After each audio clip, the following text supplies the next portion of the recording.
Halo semuanya, perkenalkan nama saya Misha Margaret Emalia. Pada kesempatan kali ini, saya akan menjelaskan tentang analisis laporan keuangan dan cash flow statement PT Sekar Bumi Tbk tahun 2025.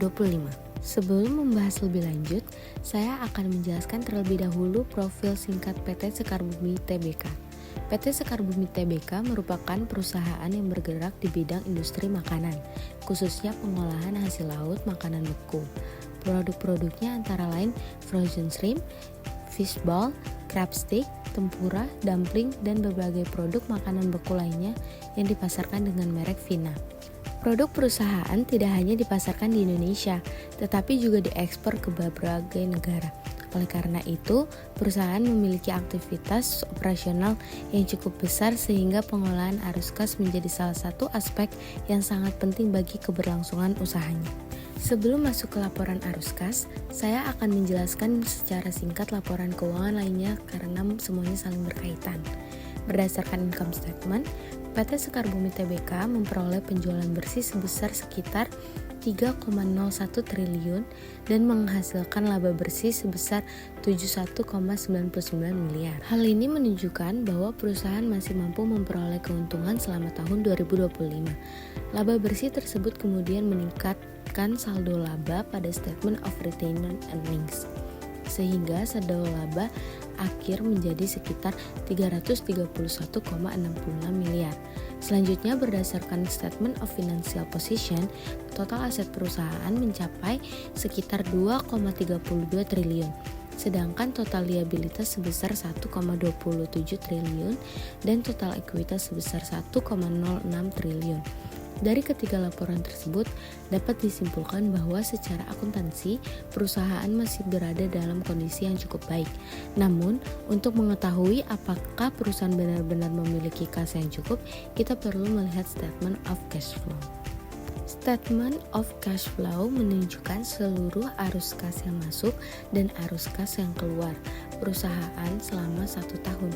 Berbeda dengan laporan laba rugi yang menggunakan dasar akrual. Laporan arus kas hanya mencatat transaksi yang benar-benar melibatkan kas. Laporan arus kas terdiri dari 3 aktivitas, yaitu aktivitas operasi, aktivitas investasi, dan aktivitas pendanaan. Berdasarkan data yang saya analisis, aktivitas operasi menghasilkan arus kas negatif sebesar 24,52 miliar. Aktivitas investasi juga negatif sebesar 29,24 miliar. Sedangkan aktivitas pendanaan menghasilkan arus kas positif sebesar 91,17 miliar. Meskipun terdapat arus kas negatif pada aktivitas operasi dan investasi, secara keseluruhan kas perusahaan tetap meningkat karena aktivitas pendanaan mereka memberikan tambahan kas yang lebih besar. Saya akan menjelaskan masing-masing aktivitas arus kas. Pertama adalah aktivitas operasi. Pada tahun 2025, perusahaan mencatat arus kas negatif sebesar 24,52 miliar. Menurut saya, ini merupakan bagian yang paling penting dalam laporan arus kas. Walaupun perusahaan memperoleh laba bersih sebesar 71,99 miliar, kas yang dihasilkan dari kegiatan operasional belum mampu menutupi seluruh pengeluaran perusahaan. Kas masih digunakan untuk membayar pemasok, gaji karyawan, bunga pinjaman, dan pajak. Selain itu, sebagian penjualan kemungkinan masih berupa piutang sehingga belum seluruhnya diterima dalam bentuk kas. Kedua adalah aktivitas investasi. Aktivitas investasi ini menghasilkan arus kas negatif sebesar 29,24 miliar karena perusahaan melakukan pembelian aset tetap. Menurut saya, kondisi ini merupakan hal yang positif karena menunjukkan perusahaan masih melakukan investasi untuk mendukung kegiatan operasional dan pertumbuhan perusahaan pada masa yang akan datang. Ketiga adalah aktivitas pendanaan. Pada aktivitas ini, perusahaan memperoleh arus kas positif sebesar 91,17 miliar, yang terutama berasal dari tambahan pinjaman bank. Dana tersebut digunakan untuk memenuhi kebutuhan kas perusahaan selama 1 tahun berjalan.